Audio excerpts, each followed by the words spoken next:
So those of you who don't know me, I was going to say, my name is Suzanne Espinosa. I am the President and CEO of Transformation Enzyme Corporation, and we host Transfer Wisdom. And tonight we have, and I'm going to read your credentials because it would be a tongue twister if I didn't. So Carole Mafrige is a certified functional diagnostic nutrition practitioner. Say that 5 times fast. She founded her business called Functional Health Associates with a simple but powerful philosophy that addressed the root cause instead of chasing symptoms.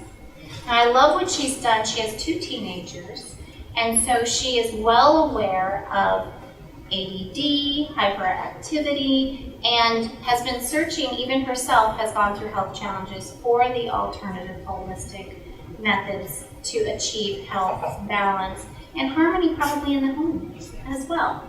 So with that, I want to steal her thunder because her topic is awesome. I'm going to have her come up, so help me welcome Carole.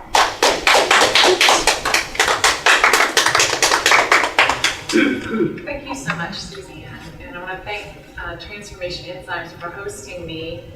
This is a topic that is near and dear to my heart, and I think we can all agree that the opioid crisis, it's been in the news a lot, it is really a modern day scourge on our society. And as a healthcare practitioner, and I know there are practitioners here as well, I think I speak for all of us in that we really want to be part of the solution. And I see my role in this, my part in this, as twofold. One is I have my brain camp program, and we're going to talk about that some. And that's in my office, and I help people with chronic pain with that. But the second role that I feel I have is just in terms of giving information to folks and empowering them. We have learned so much about pain and how pain happens in our body and the brain's role in pain. And this is information that can help people begin to help themselves. And I feel very passionately about empowering others to take control of their health and help themselves as well.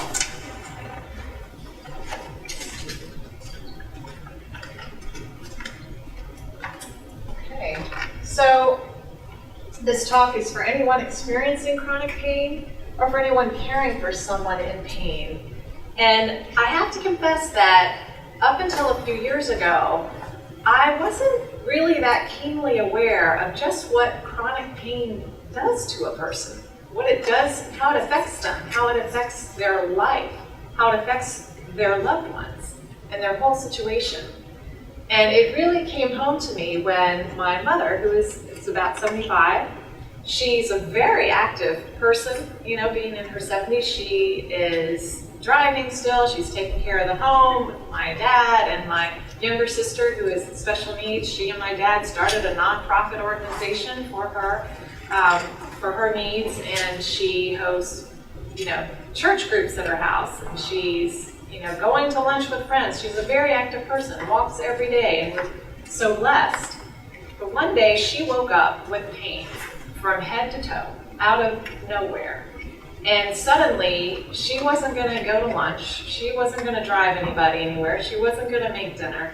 She had to figure out how she was going to get herself out of bed. She had overwhelming fatigue and just pain everywhere. And this went on for a few days. And she eventually, went to the doctor about it. But at first, she thought maybe it would resolve, but it didn't right away. And so on top of the pain, then in creeps a little bit of fear. Wait, how long is this going to last? When is this going away? Is this going away? Is this the new normal for me? Is this my life? So there's a little bit of fear that comes in. Now, thankfully, it has a happy ending. She went to her doctor, and there were things they could do, and they mostly resolved. I would say 99% is resolved, and this was a few years back, and she went back to her regular life. But for that period of time, people were taking care of her. Her life ground to a halt.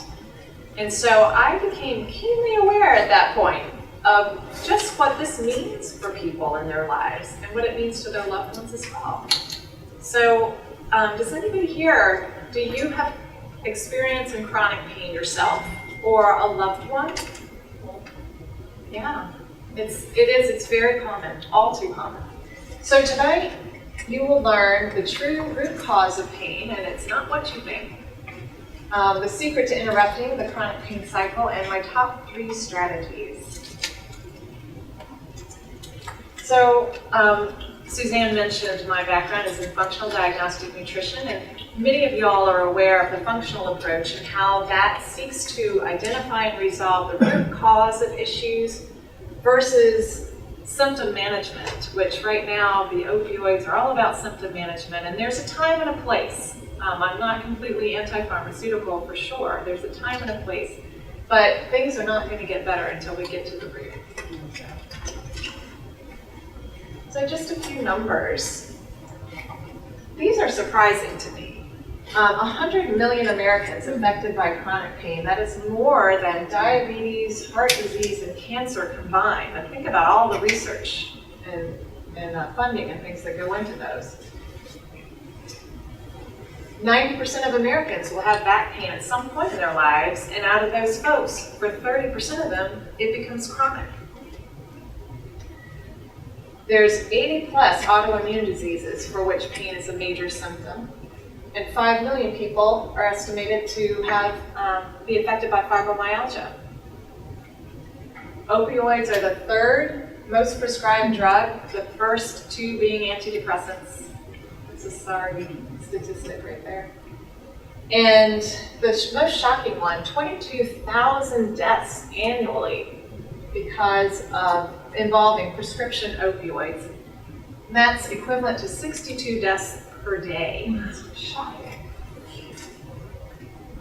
So what is pain? So pain, acute pain, is the pain that we feel when we injure ourselves, burn ourselves. We all are familiar with acute pain. It's actually a friend to the body because it brings our attention to the situation at hand and causes us to take corrective action. So we've got the finger on the stove, we're going to take it off the stove. We might put it under the faucet, might get a little lavender oil, whatever it is that's going to help us out. If we sprain our ankle, we're going to stay off the ankle for a little while. Acute pain is helpful to us.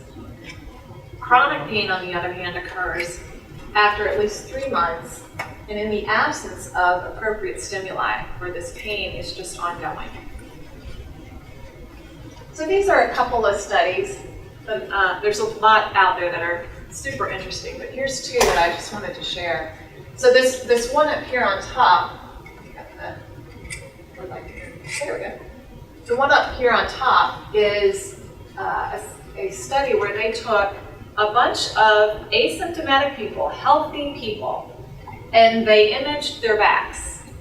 And what they came up with was, as you can see, 37% of 20-year-olds had degenerating discs, and 90% of 80-year-olds. And it was similar for bulging discs and several other things that they looked for. Now, I will repeat, these people did not have pain. They were completely asymptomatic. So, when we have pain and we go and they image it and they, oh, you have a bulging disc. We say, well, that's the reason my back hurts. Thank goodness, I know now. Is it the reason your back hurts? So we have to think about that. So this study down here is interesting. It has to do with whiplash, and the questions around whiplash, like why is it that some people get whiplash and some don't? Why is it prevalent in the United States? And then there's some other countries that have similar driving, similar accident records, and they don't have whiplash. So this particular study, they did like a fake accident. They simulated an accident. And before the accident, before the person participated in this, they had them fill out a survey with lots of different parameters on there. And so afterwards, after they had the fake accident, some of those people said, I've got whiplash. And so then they went back and they looked at their surveys. And so they found that the people that were reporting things in their lives that were stressful had a higher incidence of reporting whiplash from this fake accident than the people that didn't have such stress going on. So that's really interesting. So what's going on? Imaging studies poorly correlate with pain, as we saw. Whiplash incidents are prevalent in some countries, but not others. Pain sometimes seems to come and go, or migrate. Tissues heal from injuries within 6 weeks, but pain continues for some and not others. Childhood trauma increases the incidence of chronic pain in adulthood, which has been studied, and it's a fact, and it's just a difficult thing. And some pain has no clear origin at all. So here we have the brain. And here's the thing. Pain is a decision. All right, so we've got the finger on the stove, but it's really not the finger that's telling us it hurts. The information is traveling up to our brain, and our brain is processing this with all the information that it can bring to bear, and it's deciding that this finger is in danger, and so it's sending us a signal that there's pain so that we will take corrective action. So this part up here is like the thinking brain. And we've all known a lot about that. We talk a lot about this part, which is the part of the brain. It's not fully developed. A lot of judgment, decision making goes on in that brain. Not fully developed till you're in your mid-20s. That's why all the teenagers are jumping off roofs and all of these things. So, and she's right. I have 2 15-year-olds now, so. And then, we've got this part of the brain here. It's a more primitive part of the brain. It's not the thinking brain, it's more the unconscious brain. This is where our autonomic nervous system is handled, and things like heart rate, digestion are taken care of by this area down here. Memories, smell, things like that are happening here. This is the area that would decide whether we're going to be in a sympathetic state, a fight or flight state, or if we're going to be in more of a parasympathetic state, rest, digest, and heal. And this right here is special. It's labeled as ACC, and that's anterior cingulate cortex. So it's basically a bridge between the thinking brain and the unconscious brain. And what's interesting about that is that on imaging studies, it lights up when a person is experiencing pain. And interestingly, this is whether it's physical pain or mental, emotional pain. It lights up. So this is the area that basically is taking all the information from our thinking brain and all the information from our unconscious brain, all the memories and emotions and all of that, bringing it together and coordinating the response that our body is going to have and the decision on whether or not something is going to be painful. So there's all these things that go into the pain decision that the brain is processing all this information coming in. So of course we do have our senses, so what we're feeling, smelling. We have the stress level, like we said. So, and that can be for any number of reasons. Social isolation, sleep deprivation, turmoil. Our thoughts enter into this. So going back to the studies that they did on whiplash, if whiplash is a common thing in a society, it's a thing where we all know about it and half of us expect that that'll happen if we're in a car crash, we're at a much higher incidence to experience pain from whiplash than a country where it's not a thing. Nobody talks about it. Nobody's ever really heard of it. So that's part of our cultural influences, our beliefs, our thoughts, our memories and past experiences. So people who have had a difficult childhood, that can come to bear when the brain is deciding whether or not a situation is painful. Our emotions. So are we afraid? Are we sad? Are we happy? These are all things that are brought to bear, as well as our nutrient status, anything in our physical body. Inflammation is huge, and things going on with us physically. So speaking of emotions, there is a cycle that we sometimes find ourselves in. This is the fear-pain cycle. And that is where, and my mother, I think a lot of people that have pain find themselves in this cycle. And that's where you have pain, and then later on some fear creeps in from that pain. And then because the body is fearful and that's being processed by the brain and that has physiologic results in the body, then it exacerbates the pain, and that causes us to be more fearful. And ultimately, our body is stuck in this sympathetic fight or flight state, and it has a hard time healing. So, the homunculus, this is, I thought, a really interesting thing. I'm sure you've seen this, Susie. Yeah. So there is a physical area on our brain that represents every place on our body. And the geography that is represented by the item, the body item on the brain, the size of that is represented by the density of the receptors of that place. So you have, like, your hand is really big, but your shin is really tiny. And your tongue is really big. So what's interesting about this is that this can change. Like, the amount of space that any body part can take up on your brain can change over time, depending on what's going on. So a person that reads Braille, for instance, the space on their brain that represents their fingertips would be really big. And if you have pain in a certain place, the space that it takes up on the brain also would enlarge, because we bring our attention to that area. So some things like smudging, they call it smudging, can occur where there's a place that overlaps another place. So you can begin to imagine why it could be that pain can migrate or seem to be someplace and another place tomorrow.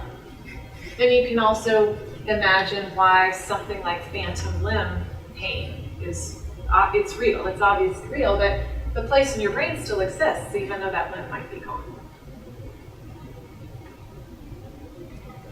So how is it that these things can happen? How can that area grow or change over time? Well, neuroplasticity, the brain's ability to reorganize itself by forming new neural connections throughout life. This is a concept that up until about 15 or so years ago, people didn't really think that the adult brain could do this. They really just thought it was the wee ones, in the early years. And then after a while, that was like as good as it was going to get. It was all downhill from there. But that's not true at all. And we know now for certain that our brains are constantly remaking itself. Constantly we're forming new connections and making new neurons. It's a constant process throughout our life, which is great. But it's also how pain becomes chronic. So in that case, it's not so great. And that's because we can establish these pathways in our brain. And we run that path over and over, and the brain becomes better at it, becomes more efficient. It's going to use these established pathways when they're available and when when the brain believes it's appropriate to the situation. So if we've had a rough childhood, we've got some tracks in there already, and they're available.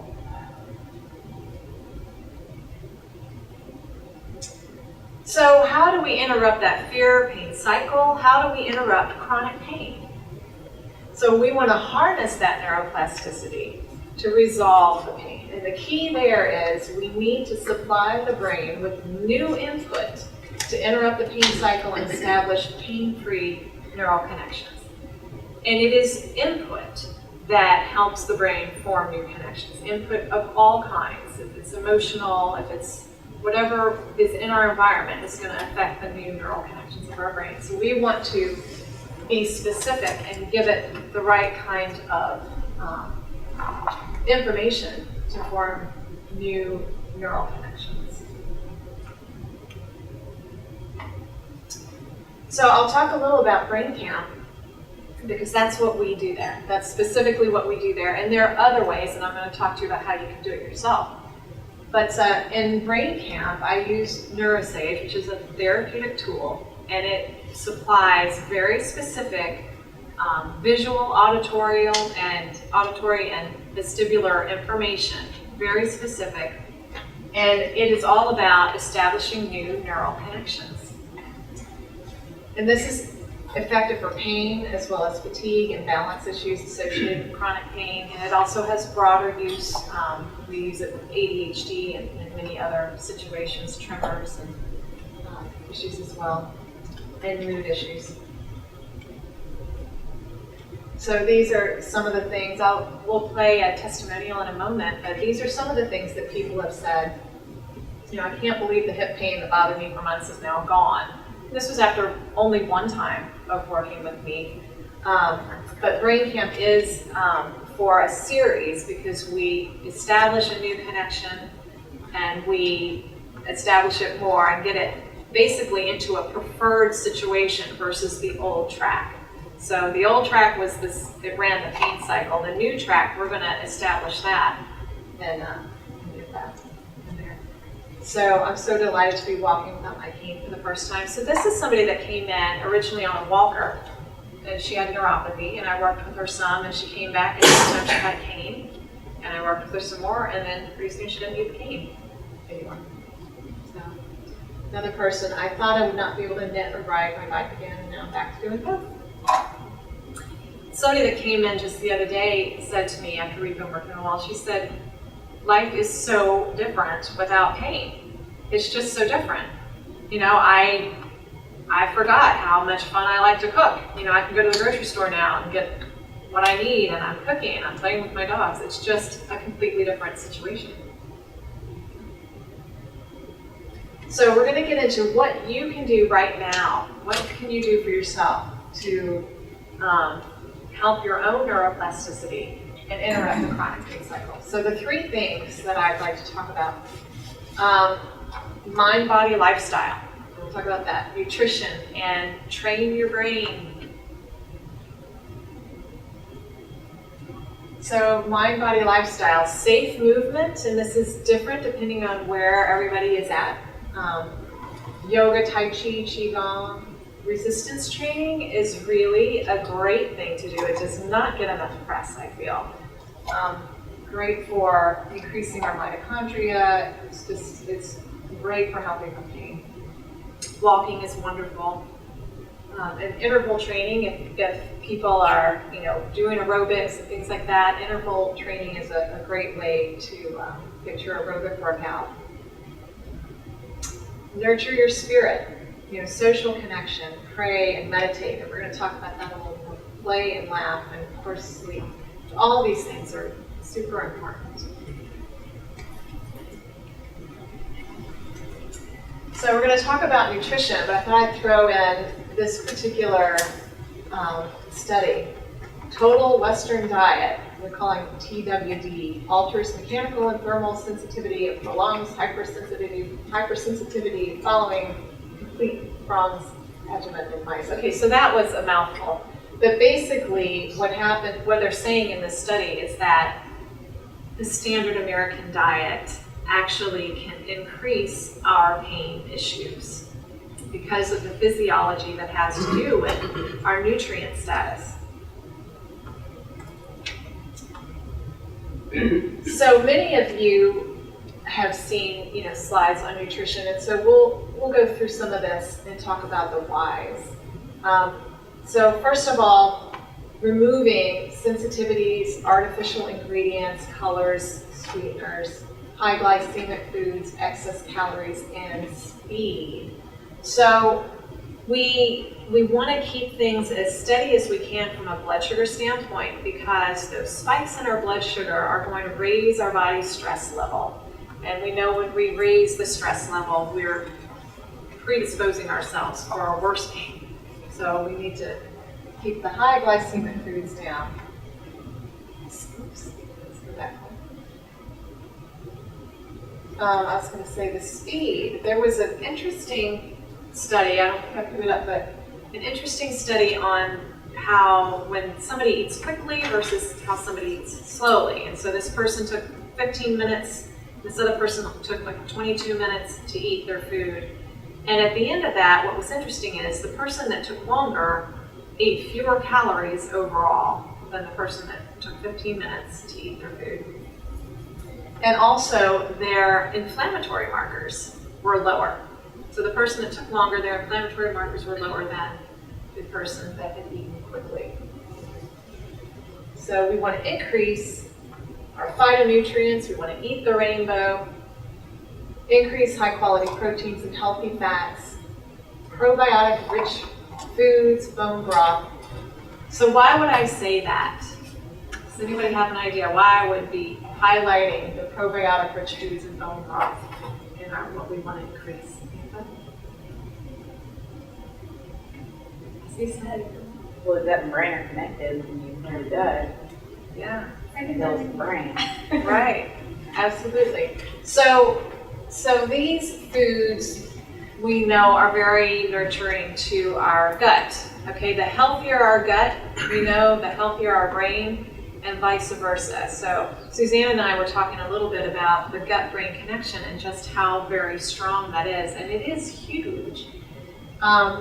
People that have accidents where they hurt their head have a much higher incidence of then coming down with gastrointestinal problems just down the road a bit. It's a huge connection between the two, and the more we can help our gut be healthy, the more our brain is going to benefit, and the more we help our brain be healthy, the more our gut will benefit. That one doesn't get enough press, but it's true. And hydration, of course. And supplement wisely. And so there's so many things in the realm of supplements that we could talk about, and your best bet is to work with a provider to find out what really your body needs and what's going to work with you. But I am going to mention a few of these here, which are very common that I talk with my clients about. So number one is enzymes. Enzymes are great. So number one, enzymes help with digestion. They help us digest the foods. And so again, we're talking about that gut-brain connection.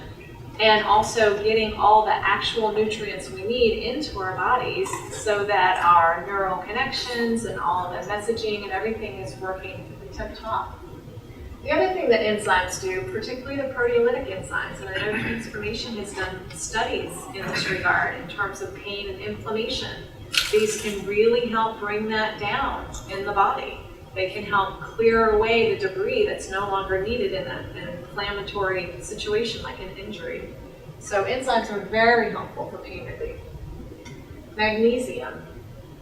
We talked about magnesium. I'm sure you've heard about magnesium. Most of us are deficient in magnesium. Magnesium is needed for every metabolic reaction in the body. And it also has been shown in studies to lower the cytokines, to lower our inflammatory cytokines when you take magnesium supplementation. Vitamins D and K. Vitamin D has been studied to help with pain, to bring pain down, and vitamin D and K work synergistically. And so I suggest if you're going to take D, then you take the K. EPA and DHA, fish oils. Fish oils we know are anti-inflammatory and also really help in the pain situation. And I'll throw curcumin in there as well because there's study after study. There's people are loving to study curcumin right now. It is shown to help with pain, cancer, inflammation. The list goes on and on. Resveratrol and other things we can talk about as well. There are many supplements that can be useful for pain. So I want to mention, we're going to bring meditation in here again. So we're going to talk about training the brain. That was the third thing on my list. And so this is just one of, again, many studies on meditation and its effect on pain. And it's because of its effect on the brain. You know, the person sitting there placid and peaceful, but their brain is really working. I love meditation. So here, I believe he's meditating because he's happy and he looks peaceful. But you can see his brain is getting a workout. So he is training his brain. So these are some of my favorite ways to train your brain. So number one is learn. That is one of my very, very favorite ways to train your brain. And you're all here, and so you all are learning. You're training your brain right now. Just learning how pain works in the body and what you can do about it begins to change the situation. Just learning. And I have a list of resources, a list of books that I'll talk about, and great ways to learn. I had a client who came in one time and he had been in construction and had been in a couple of accidents where actually things had fallen on his head. And you know, his head hurt, his neck hurt, his upper back hurt. And this had been going on for years and years, and what had happened, he was explaining, is that over the years, even though he wasn't doing anything to his head and neck in terms of re-injury or anything, it had become more and more sensitive over time, so that the slightest little touch anywhere would just set off this terrible pain response. And that worried him. He felt like he was getting worse over time, and things were getting structurally worse. And I said, not necessarily. Our brains are very efficient, and they get better at running that track over time, better and better. So we may start out needing this much stimulus to feel this pain, but if we get that stimulus over and over again, the brain's going to know what to do. Oh, I know, I've got that track, I'm going to run it. And it takes less and less of that stimulus to run this pain response. And for him to learn that, I mean, the relief on his face was visible, you know? So just learning begins to change the situation. That's one of my favorite ways to treat the brain. Other ways, meditation, we talked about that. Prayer, guided relaxation, tapping, affirmations. So all of these are great ways to train your brain. And brain camp. That's what we do in class. So here are some resources that I really like. The first one, Healing the Pain Now by Jim Tata. It's a very good book that it's completely for people to use at home. And he also has like an online program for people can do. Unlearn Your Pain is also a really good one. Talks a lot about that unconscious brain and how that is a player in the pain situation. The next two, The Brain That Changes Itself and The Brain's Way of Healing, are by Norman Doidge, the same author. This one is his latest one. They're both fascinating reads. They're about neuroplasticity. And he has gone around and interviewed all these different providers, all these different people with different conditions, and what they've done to help themselves, and devices that are currently being studied to help the brain, and just all based on the fact that our brains are infinitely trainable. So they're very interesting. The Mind-Body Prescription by Joe Sarno is, again, really addressing that unconscious brain and its role in pain, and Wired for Healing as well. I like all of these. So that is Brain Camp. We are going to show a video testimonial of somebody that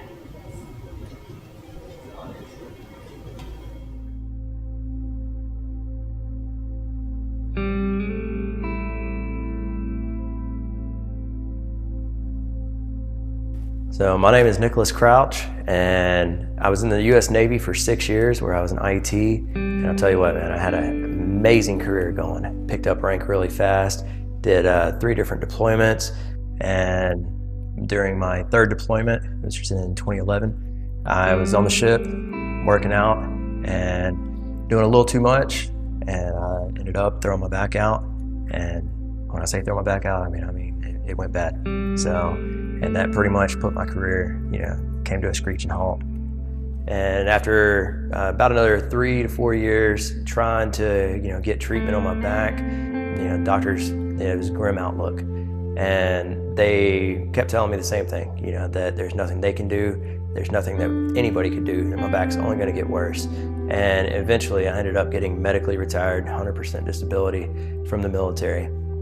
And I was, at that point, I got medically retired at 27 years old. So still young, I still had my whole life in front of me.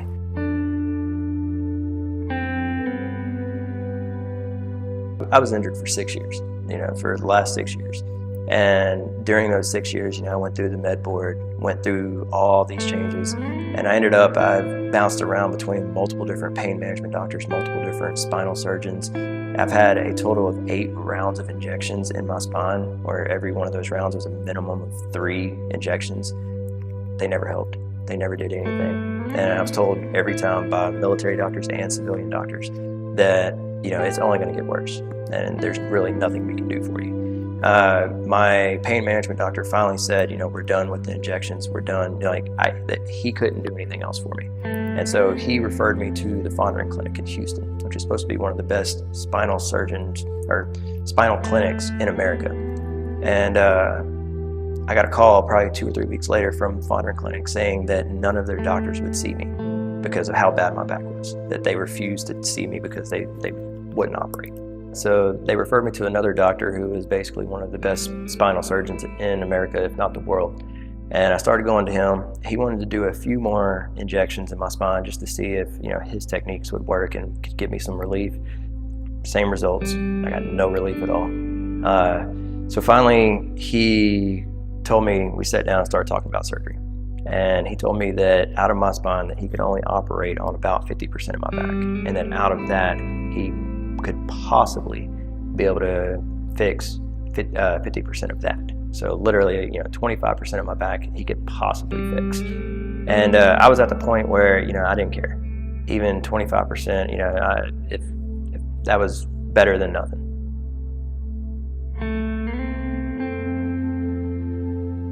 Life was tough. I couldn't do things as simple as reading a book to my son at the end of the day, at bedtime, because all I wanted to do was basically just go down and lay down and go to sleep. Because, the pain was just so intense. I couldn't even pick my daughter up and hold her for more than, maybe half a minute or so. It was just a miserable way of life. And after going to other doctors, going to pain management doctors, going to spinal surgeons, trying tons of different treatments, a lot of, total of 8 different injections in my spine, nothing worked. Nothing, it was still the same outlook. There was no hope.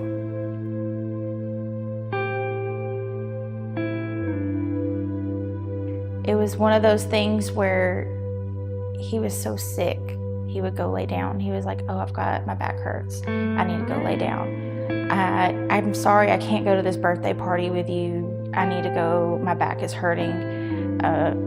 We can't go to the carnival, I'm sorry. We can't do this. And it was getting to where we were having to hire yard people because he couldn't mow the yard. And I was so busy with the kids and because he was hurting that he couldn't take care of the kids. And it was kind of dark for a little while there because we were starting to fight because I was doing everything and I was taking care of everything. I felt like almost like a single mom at sometimes because he was always hurting.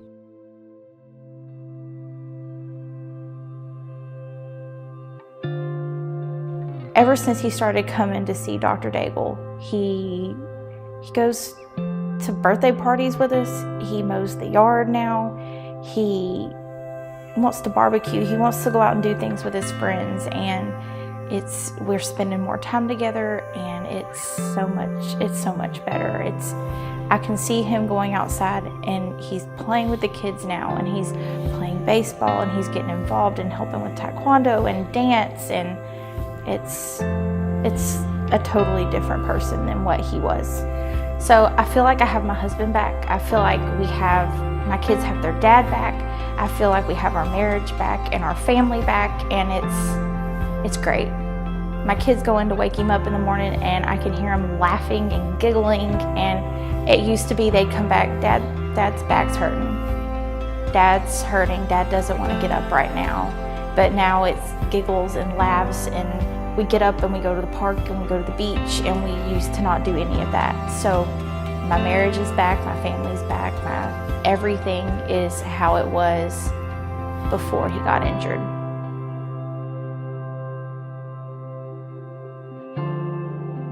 I went from barely being able to walk, barely being able to do much of anything, to being able to play with my kids, pick my kids up and throw them around, being able to read the book to my son at bedtime without being just in excruciating pain and wanting to do nothing more than just go lay down. I was able to do all that kind of stuff. It was amazing. And that was just in 2 months. Within that next month, I'm probably 100% better. And it's continued.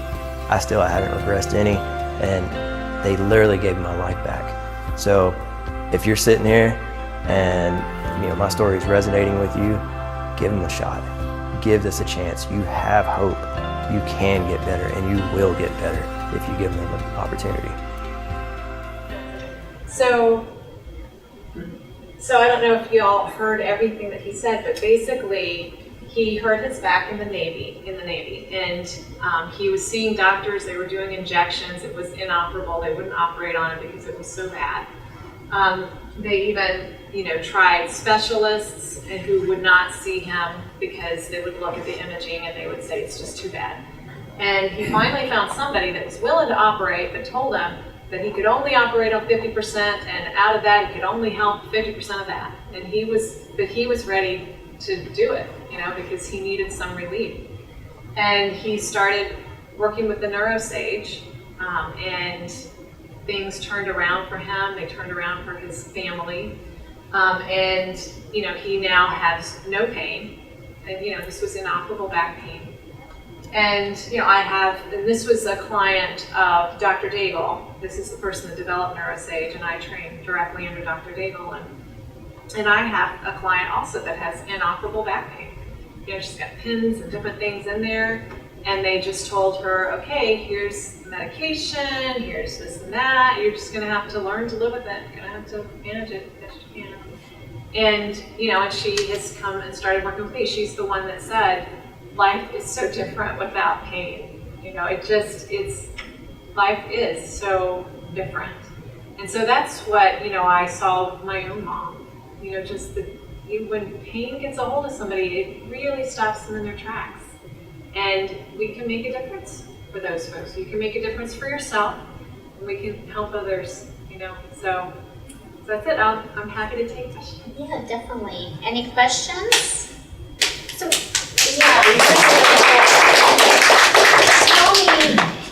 tell me, so you talk about chronic pain and inoperable pain, but tell me the type of people that come see you where this makes sense to do. Right. So it's quite broad, okay? So it just happens that a lot of people that see me, they've tried a lot of other things. So a lot of times they've exhausted, like they can't be operated on, or they don't want to be on the drugs anymore, that kind of thing. But it makes sense for people to try this before they have some sort of surgery, oftentimes, especially with back surgery, because we know that the success rate of back surgery is not stellar, I wish it was, but it's not such. So it makes sense for somebody to try something less invasive. So it would be back pain, joint pain, neuropathy, fibromyalgia, any, pain from MS, Parkinson's, tremors, people with gait issues, all of those kinds of things. I do have several people that see me regarding mood. There's a psychologist that refers for folks to me and says that they're able to progress so much faster working with her if they're working with me at the same time. And so it's more of a psychological pain in that sense. And then I also have ADHD kids, autistic kids, and the protocols are slightly different, but we're still working on the brain. So those are the types of folks that I see. That's amazing. Typically, how many sessions? So for pain, a typical to start with is 12. And some people are totally done, at 12, and others decide to go a little further. And if it's a chronic, like if it's a disease state, a degenerative situation, then they may need to come in every so often just to help them. Because what happens is, training the brain is a little bit like walking through a meadow, walking through grass, where you are walking along one time and you turn around and there's not really a track behind you, there's not a path. But if you walk often enough, close enough together, you turn around and there's going to be a path. And that's what we're doing, is we're putting down the new tracks in the brain and we're reinforcing that and making that the preferred path, and that takes generally some repetition. And I was going to say, are they weekly sessions? Are they everyday sessions? Right. So we try to stack them at first quite close together. So 3 or 4 times in a week, and then we'll start spacing. So that's how we do it generally. And arthritis?